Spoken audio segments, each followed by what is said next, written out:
શ્રી નવચેતન અંજન મંડળ યુટ્યુબ ચેનલમાં આપ સૌનું હાર્દિક સ્વાગત છે. ધોરણ 10 વિષય સામાજિક વિજ્ઞાન પાઠ 2 ભારતનો સાંસ્કૃતિક વારસો, પરંપરાઓ અને હસ્ત અને લલિત કલા. પાઠ 1 ની અંદર આપણે ભારતીય કસબીઓની કરામત જેવી કે માટીકામ, વણાટ કલા, ભરત ગૂંથણ કલા, ચર્મ ઉદ્યોગ, હીરા મોતીકામ અને મીના કારીગરી ભણી ગયા. આજે આપણે જરી કામ ભણીશું. ભારતમાં જરી ભરતની કળા પણ પ્રાચીન સમયથી જોવા મળે છે. ચાંદી અને સોનાના તારના રૂપમાં જરી બનાવી તેનો ઉપયોગ ભરત ગૂંથણ કળા દ્વારા કિંમતી વસ્ત્રો શણગારવામાં થતો. ભારતમાં જરી કામના હુન્નર માટે સુરત જાણીતું છે. પાનેતર, સાડી, ઘરચોળા જેવા વસ્ત્ર પરિધાન માટે સુરતના કુશળ કારીગરો જરીની કિનારી લગાડીને બેનમૂન કામ કરી આપતા હતા.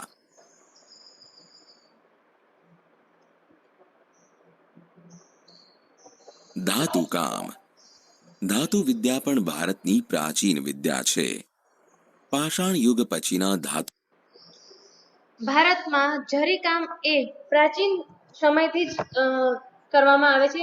જે રાજાઓ મહારાજાઓ હતા તે પોતાના આભૂષણો ઉપર સોના અને ચાંદીના જરીમાંથી આભૂષણોને શણગારવા માટે બોર્ડર ઉપર વર્ક કરતા હતા. જરીની કિનારે લગાડીને બેનમૂન કામ કરી આપતા હતા. હવે આ જે જરી કામ છે એ સુરતમાં ખૂબ પ્રખ્યાત છે. સુરત એ જરીકામ માટે, જરીકામના ઉદ્યોગ માટે ખૂબ પ્રખ્યાત છે. યુગમાં ધાતુ વિદ્યા વિકસી.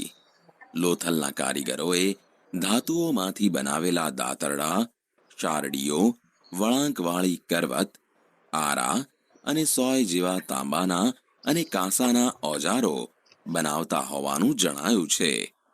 આમ ધાતુમાંથી ઓજારો ઉપરાંત વાસણો, મૂર્તિઓ અને પાત્રો બનાવવામાં આવતા. યુદ્ધો માટેના અસ્ત્રો અને શસ્ત્રો પણ ધાતુમાંથી બનાવવામાં આવતા. ધાતુ વિદ્યા પણ ભારતની પ્રાચીન વિદ્યા છે. પાષાણ યુગ પછી, પાષાણ એટલે કે જે પથ્થરનો યુગ હતો, જ્યારે પથ્થરમાંથી જે આભૂષણોને, વસ્ત્રોને, શસ્ત્રોને બનાવવામાં આવતા હતા એને પાષાણ યુગ કહેવામાં આવે. પાષાણ યુગ પછી ધાતુ યુગમાં ધાતુ વિદ્યા વિકસી હતી. લોથલના કારીગરોએ ધાતુઓમાંથી બનાવેલા દાતરણા, સારડીઓ, વળાંકવાળી કરવત, આરા, સોય જેવા તાંબાના અને કાંસાના ઓજારો બનાવ્યા હોવાનું માનવામાં આવે છે. આમ ધાતુમાંથી ઓજારો ઉપરાંત વાસણો બનાવતા, મૂર્તિઓ બનાવતા, પાત્રો બનાવતા, યુદ્ધો માટેના અસ્ત્ર શસ્ત્રો પણ ધાતુઓમાંથી બનાવતા. સોના ચાંદી જેવી ધાતુનો ઉપયોગ ઘરેણાં માટે થતો. તાંબુ, પિત્તળ, કાંસુ જેવી ધાતુઓનો ઉપયોગ વાસણો અને મૂર્તિઓ બનાવવામાં થતો. જ્યારે લોખંડનો ઉપયોગ ઓજારો અને હથિયારો બનાવવામાં થતો હતો. અલગ અલગ ધાતુનો ઉપયોગ અલગ અલગ રીતે કરતા હતા. જેવી કે સોના ચાંદી જેવી અમૂલ્ય ધાતુ હોય તો એનો ઉપયોગ શેમાં કરતા? તો એનો ઉપયોગ ઘરેણાં બનાવવામાં કરતા. પછી તાંબુ, પિત્તળ, કાંસુ જેવી હોય ધાતુ તો એનો ઉપયોગ વાસણો બનાવવા માટે અથવા મૂર્તિઓ બનાવવા માટે કરતા હતા. અને લોખંડ જેવી ધાતુનો ઉપયોગ એ લોકો ઓજારો અને હથિયારો બનાવવા માટે કરતા. કાષ્ઠ કલા. માનવ જીવનનો સંબંધ શરૂઆતથી જ વૃક્ષ અને વનરાજી સાથે જોડાયેલો છે. પ્રારંભમાં બળતણ તરીકે અને સમયાંતરે ઓજારો, ભવનો અને મકાનોના બાંધકામમાં લાકડાનો ઉપયોગ. કાષ્ઠ કલા. કાષ્ઠ એટલે કે લાકડું. લાકડામાંથી વિવિધ વસ્તુઓ બનાવવાની કલાને કાષ્ઠ કલા કહેવાય. માનવ જીવન છે એમનો અને વૃક્ષનો સંબંધ સદીઓથી ચાલતો આવ્યો છે. વૃક્ષમાંથી આપણને લાકડું મળે છે અને એ લાકડાનો ઉપયોગ આપણે બળતણ તરીકે કરીએ, ઓજારો તરીકે કરીએ, ઘર બનાવવા કરીએ, મકાન બનાવવા કરીએ, બાંધકામમાં કરીએ, ફર્નિચર બનાવવા માટે કરીએ. થતો ચાલ્યો.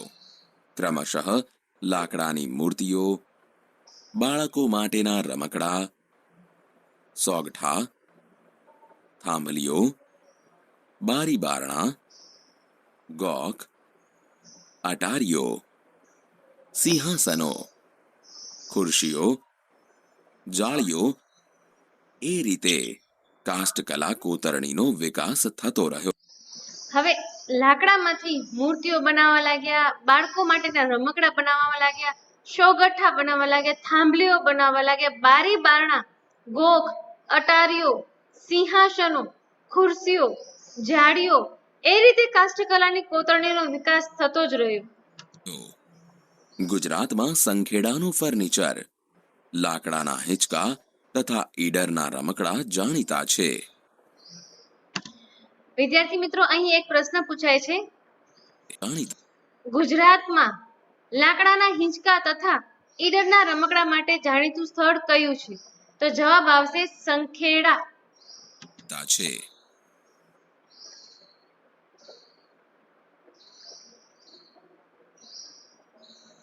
જડતર કામ. અલંકારો અને જડતર કામની કલા ભારતની એક પ્રાચીન કલા છે. ભારતના રાજાઓ, સમ્રાટો, અન્ય શાસકો અને તે સમયના શ્રીમંતો વગેરે જે સુવર્ણ અલંકારો ધારણ કરતા તેમાં હીરા, મોતી, માણેક જેવા કિંમતી રત્નોને ગળાના હાર, બાજુબંધ, કડા, મુગટ, દામણી, વીંટી, નથણી, કાપ વગેરેમાં જડીને ધારણ. જડતર કામ. જડતર કામ પણ પ્રાચીન સમયથી ભારતમાં થતું આવ્યું છે. અલંકારો અને જડતર કામની કલા ભારતની એક પ્રાચીન કલા છે. ભારતના રાજાઓ, મહારાજાઓ, સમ્રાટો, શ્રીમંતો વગેરે જે બહુ પૈસાવાળા લોકો હતા, તે લોકો પોતાના આભૂષણોમાં, સુવર્ણ અલંકારોમાં આવા હીરા, મોતી, માણેક, પન્ના વગેરે જેવા કિંમતી રત્નો હોય ને એને એમાં જડતા, અને જડ જે દાગીના હોય એની અંદર જડવું, એટલા માટે જ એને જડતર કામ કહેવામાં આવે છે. હવે એ બધા દાગીનાઓના એની અંદર જડી અને આભૂષણો પહેરતા. તો કેવા કેવા આભૂષણો પહેરતા? તો કે ગળાના હાર, બાજુબંધ, કડા, મુગટ, દામણી, વીંટી, નથડી, કાપ વગેરે કરતા. વિશેષ નિપુણતા ધરાવતા કારીગરો આવી જડતર કલામાં પ્રવીણ હતા. રાજસ્થાનનું બિકાનેર ઘરેણાના જડતર કામ માટે જાણીતું. અહીં પણ એક પ્રશ્ન વારંવાર પૂછાતો હોય છે, જડતર કામ માટે કયું શહેર ખૂબ વિખ્યાત છે? તો રાજસ્થાનનું બિકાનેર શહેર છે.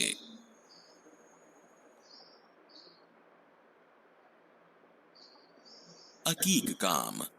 અકીક એ ભારતની કેટલીક નદીઓના ખીણ પ્રદેશમાંથી મળી આવતો એક પ્રકારનો કિંમતી પથ્થર છે. ત્યારબાદ અકીક કામ જોઈશું. તો અકીક એટલે શું? તો અકીક એટલે કે એક કિંમતી પથ્થર જે અમુક નદીઓની જે ખીણ હોય એ ખીણમાંથી મળી આવે છે. પણ આ સામાન્ય પથ્થર નથી, કંઈક અલગ પ્રકારનો વિશિષ્ટ પથ્થર છે, માટે એક થોડો કિંમતી છે. તેમાં અકીક, જો સ્ક્રીન ઉપર તમને દેખાય છે ને અકીક, તો અકીક કેવું હોય? તો એકદમ ચકમક અને અર્ધ પારદર્શક હોય. એકદમ પારદર્શક નહીં, કાચ જેટલું પારદર્શક ન હોય, પરંતુ થોડુંક પારદર્શક હોય, આપણે થોડું થોડું એમાં જોઈ શકીએ એવું હોય. સુંદર અને રાતો પથ્થર હોય. તમે સ્ક્રીન ઉપર દેખાય જ છે, જોઈ લો. ચકમક અને અર્ધ પારદર્શક સુંદર રાતો પથ્થર એટલે કાર્નોલિયન એ મુખ્ય છે. ખાસ કરીને સિલિકા મિશ્રિત ભૂરા કે સફેદ રંગના કેલ્સિડોનિક પથ્થરોને અકીક તરીકે ઓળખવામાં આવે છે. આ પ્રશ્ન પણ એક વાક્યમાં પૂછાય છે કે સિલિકા મિશ્રિત ભૂરા કે સફેદ રંગના પથ્થરોને ખાલી જગ્યા કહેવામાં આવે છે. તો ખાલી જગ્યામાં અકીક પણ લખવામાં આવે, અને જો અકીક ઓપ્શનમાં ન આપેલો હોય તો કેલ્સિડોનિક પણ લખવાનું હોય છે. ગુજરાતમાં સુરત ખંભાત, અમદાવાદ અને રાણપુર વિસ્તારોમાં જુદા જુદા આકારના અકીકના પથ્થરો મળી આવે છે. ગુજરાતમાં કઈ કઈ જગ્યાએ આ અકીકના પથ્થરો મળી આવે છે? તો ગુજરાતમાં સુરત, ખંભાત, અમદાવાદ અને રાણપુર વિસ્તારોમાં આવા અકીકના જુદા જુદા આકારના પથ્થરો મળી આવે છે. અકીકના પથ્થરોને અલંકારોમાં જડવા માટે ખંભાત મોકલવામાં આવે છે. આખા ગુજરાતમાં એક ખંભાત જ એક એવું શહેર છે કે જ્યાં અકીકનું કામ કરવામાં આવે છે. એટલે આખા ગુજરાતમાંથી જેને પણ અકીકનું કામ કરાવવાનું હોય ને એ ખંભાત મોકલવામાં આવે અને ખંભાતથી કામ થઈને આપણા પાસે આવે. ખંભાતના કારીગરો અકીકના પથ્થરો ઉપર પહેલ પાડવાની અને અન્ય પ્રક્રિયા કરી તેને વિવિધ અલંકારોમાં જડવા પાત્ર બનાવે છે અથવા અકીકના પથ્થરોની માળા કે મણકા તૈયાર કરે છે.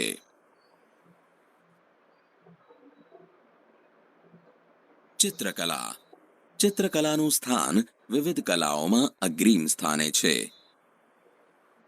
રંગ અને રેખાઓ દ્વારા કલા અને સૌંદર્યનું રસપાન કરાવતી ચિત્રકલામાં પ્રકૃતિના જડ અને ચૈતન્ય સ્વરૂપોમાં રહેલા વિવિધ ભાવોનું દર્શન કરાવવાની ક્ષમતા. ત્યારબાદ છે ચિત્રકલા. ચિત્રકલા નાના મોટા અભણ ભણેલ દરેક વ્યક્તિને ખૂબ ગમતી હોય છે.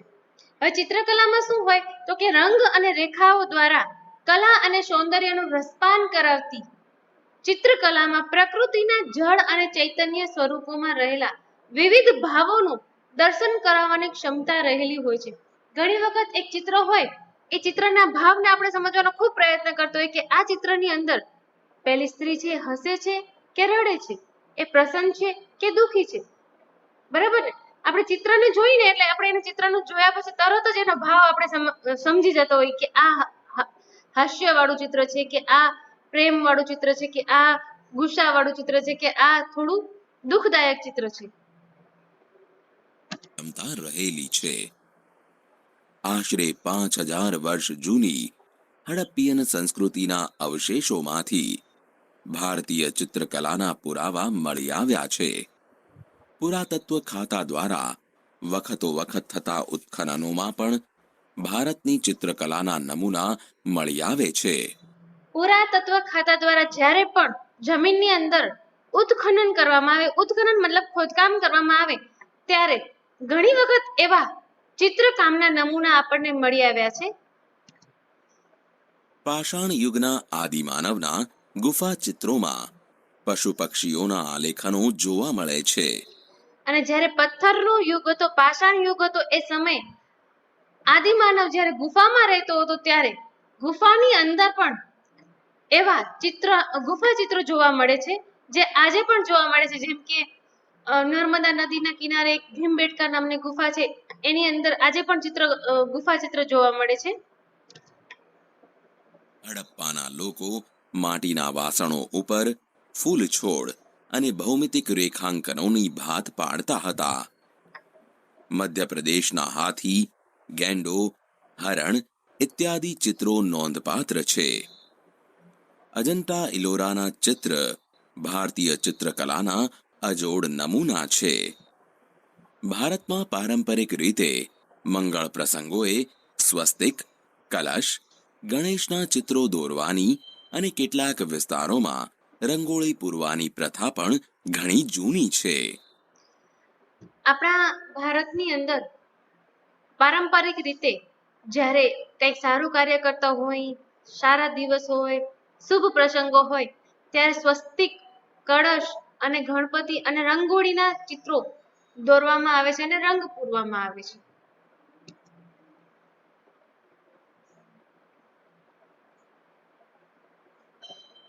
ભારતની લલિત કલાઓ ગાયન, વાદન, નર્તન અને વિવિધ પાત્રોની વેશભૂષા ધારણ કરી કોઈ કથા કે પ્રસંગ ભજવવો એટલે કે નાટક કરવું એ ભારતીય સંસ્કૃતિની વિશેષતા રહી છે. આપણે અત્યારે હસ્તકલાઓ જોઈ, હવે આપણે ભારતની લલિત કલાઓ જોઈશું. લલિત કલાઓની અંદર ગાયન, વાદન, નર્તન અને વિવિધ પાત્રોની વેશભૂષા ધારણ કરી કોઈ કથા કે પ્રસંગ ભજવવો એટલે કે નાટક કરવું એ ભારતની સંસ્કૃતિની વિશેષતા રહી છે. રામાયણ, મહાભારત જેવા મહાન ગ્રંથો અને અન્ય ભારતીય સાહિત્યના આધારે મનોરંજન સાથે લોક સંસ્કાર આપવાનું કાર્ય લાંબા સમયથી ભારતમાં ચાલતું આવ્યું છે, જેનો ઊંડો અભ્યાસ ખૂબ રસપ્રદ હોય છે. આપણે આવી લલિત કલાઓ આજે જોઈશું, જેમાં સંગીત કલા, નૃત્ય કલા, સંગીત કલા અને નૃત્ય કલા આજે આપણે જોઈશું. રામાયણ, મહાભારત જેવા મહાન ગ્રંથો અને અન્ય ભારતીય સાહિત્યના આધારે મનોરંજન સાથે લોક સંસ્કાર આપવાનું કાર્ય લાંબા સમયથી ભારતમાં ચાલતું આવ્યું છે, જેનો ઊંડો અભ્યાસ રસપ્રદ છે.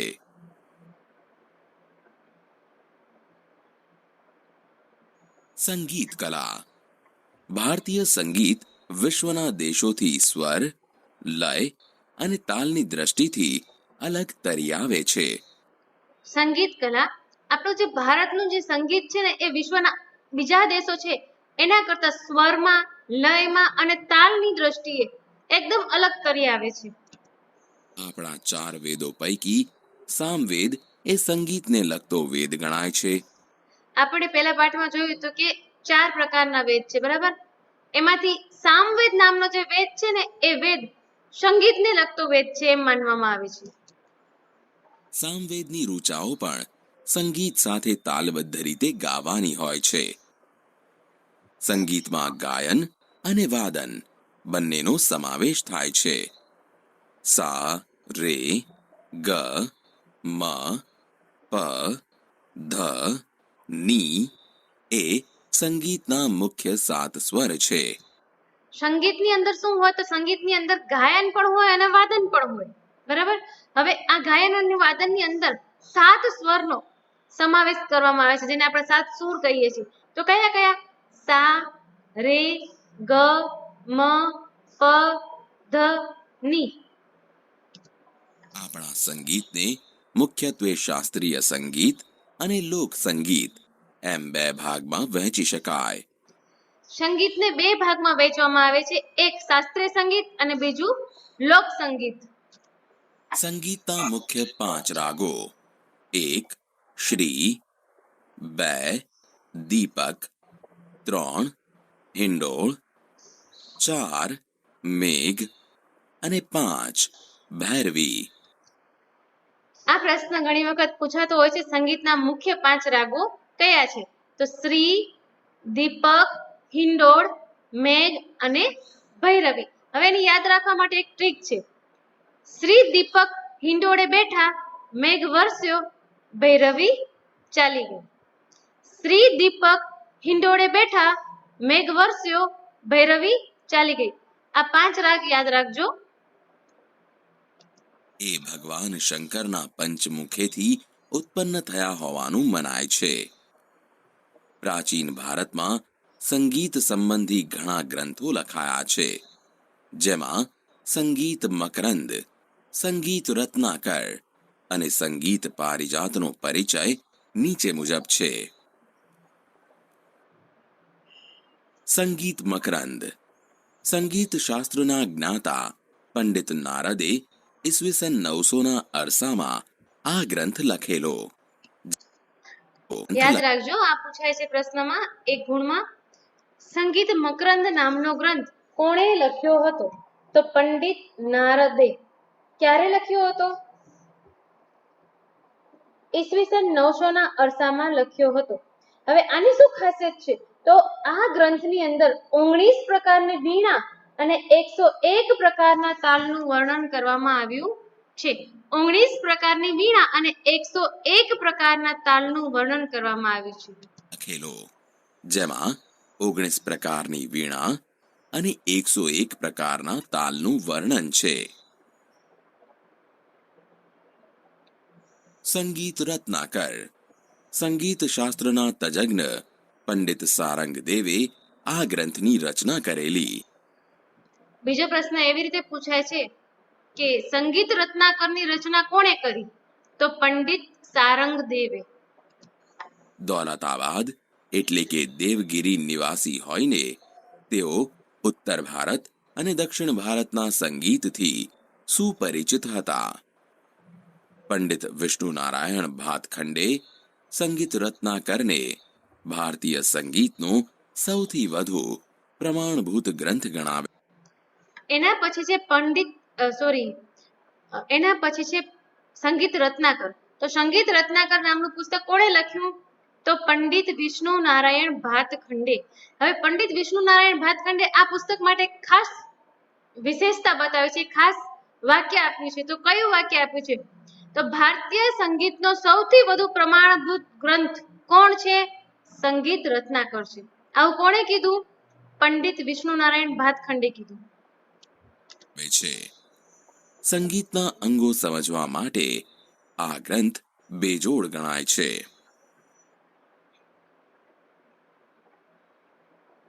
સંગીત પારિજાત.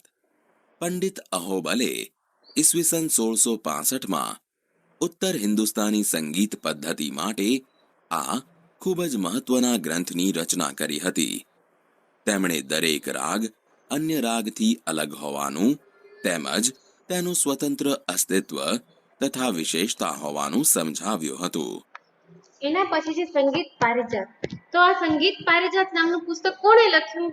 તો પંડિત અહોબલે લખ્યું. કોણે લખ્યું? પંડિત અહોબલ. ક્યારે લખ્યું? ઈસવીસન 1665માં. ઉત્તર હિન્દુસ્તાની સંગીત પદ્ધતિ માટે આ પુસ્તક ખૂબ જ મહત્વનું છે. તેમણે દરેક રાગ અન્ય રાગથી અલગ હોવાનું તેમજ તેનું સ્વતંત્ર અસ્તિત્વ છે તથા વિશેષતા હોવાનું સમજાવ્યું છે. તેઓએ 29 પ્રકારના સ્વરો ગણાવ્યા હતા. યાદ રાખજો, પંડિત સંગીત મકરંદની અંદર 19 પ્રકારની વીણા અને 101 પ્રકારના તાલનું વર્ણન હતું. આ બે પ્રશ્નમાં વારંવાર છોકરાઓ મિસ્ટેક કરે છે. સંગીત મકરંદની અંદર 19 પ્રકારની વીણા અને 101 પ્રકારના તાલનું વર્ણન હતું, જ્યારે સંગીત પારિજાતની અંદર 29 પ્રકારના સ્વર ગણાવવામાં આવ્યા છે. તેઓએ 29 પ્રકારના સ્વરો ગણાવ્યા છે.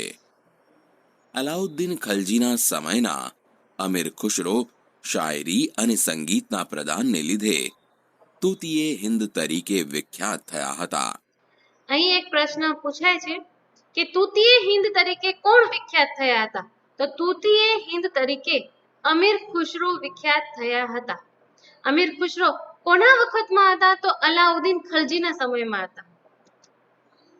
ભારતમાં 15મી અને 16મી સદીમાં થયેલા ભક્તિ આંદોલન સમયના સૂરદાસ, કબીર, તુલસીદાસ, ચૈતન્ય મહાપ્રભુ, મીરાબાઈ અને નરસિંહ મહેતાના ભજનો અને કીર્તનોથી ભારતમાં એક ભક્તિમય વાતાવરણ ઊભું થયું હતું.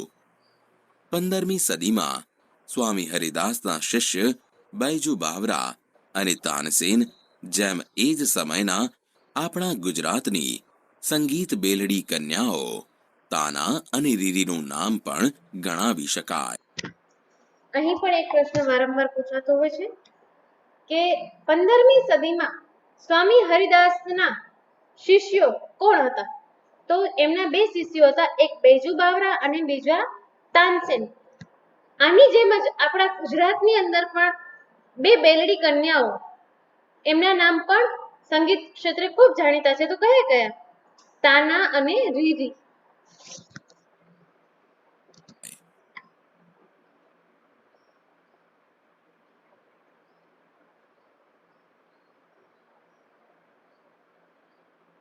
નૃત્ય કલા. નૃત્ય શબ્દની વ્યુત્પત્તિ મૂળ સંસ્કૃત શબ્દ નીત એટલે નૃત્ય કરવું ઉપરથી થઈ છે. ત્યારબાદ નૃત્ય કલા જોઈશું આપણે.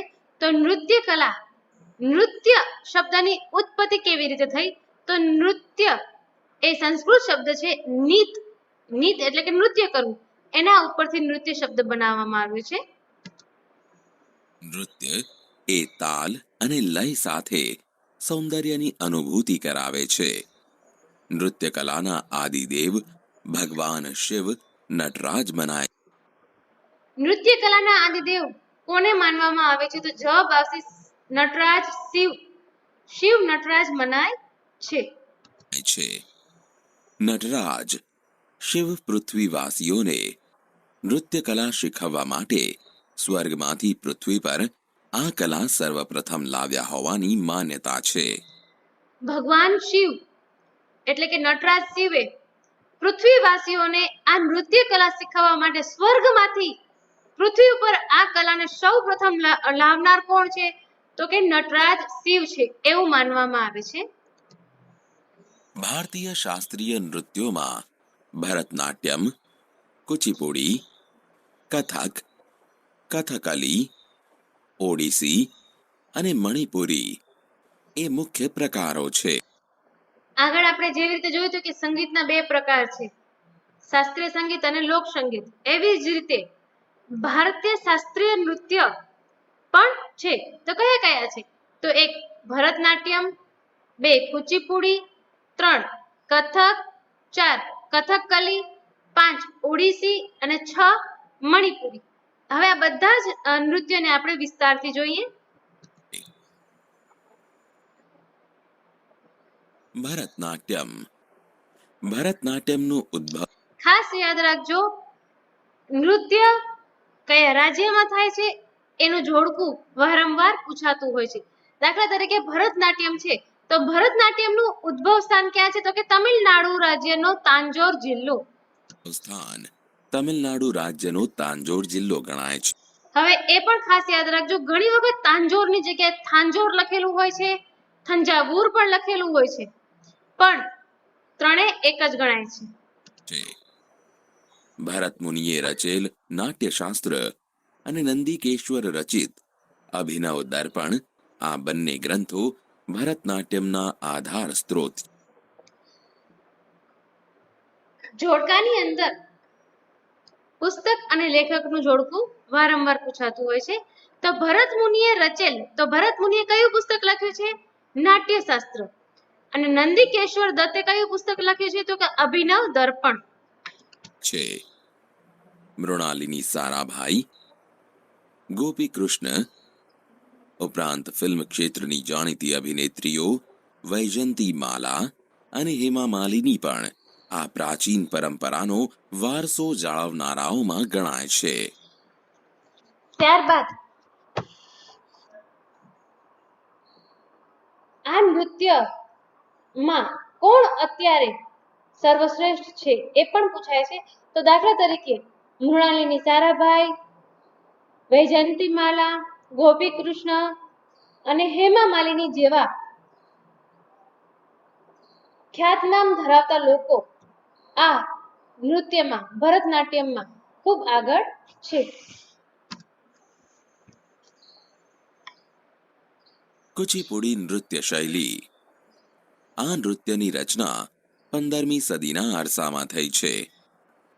મુખ્યત્વે સ્ત્રી સૌંદર્યના વર્ણન ઉપર આધારિત અને સ્ત્રીઓ અને પુરુષો બંને દ્વારા કરાતા કુચીપુડી નૃત્યમાં ભારતીય નૃત્યની પાયાની મુદ્રાઓ વણી લેવામાં આવી છે. આ નૃત્ય આંધ્રમાં વિશેષ પ્રચલિત છે. ત્યારબાદ છે કુચીપુડી નૃત્ય. તો કુચીપુડી નૃત્ય કયા રાજ્યમાં પ્રચલિત છે? તો આંધ્રપ્રદેશમાં પ્રચલિત છે. ખાસ કરીને સ્ત્રીઓની સૌંદર્ય દર્શાવવા માટે આ નૃત્ય કરવામાં આવતું હતું. આ નૃત્ય 15મી સદીના સમયમાં શરૂ થયું હોય એવું માનવામાં આવે છે. આ નૃત્ય સ્ત્રીઓ અને પુરુષો બંને દ્વારા કરાતા કુચીપુડી નૃત્યમાં ભારતીય નૃત્યની પાયાની મુદ્રાઓ વણી લેવામાં આવી છે. આ નૃત્યમાં ગુરુ પ્રહલાદ શર્મા, રાજા રેડ્ડી, યામિની રેડ્ડી, શોભા નાયડુ વગેરે જેવા જાણીતા નર્તકોએ આ શૈલીના પ્રાચીન વારસાને વિખ્યાત કરવામાં મુખ્યત્વે ફાળો આપ્યો છે. ગુરુ પ્રહલાદ શર્મા, રાજા રેડ્ડી, યામિની રેડ્ડી, શોભા નાયડુ વગેરે જાણીતા નર્તકોએ આ શૈલીના પ્રાચીન વારસાને વિખ્યાત બનાવ્યો છે.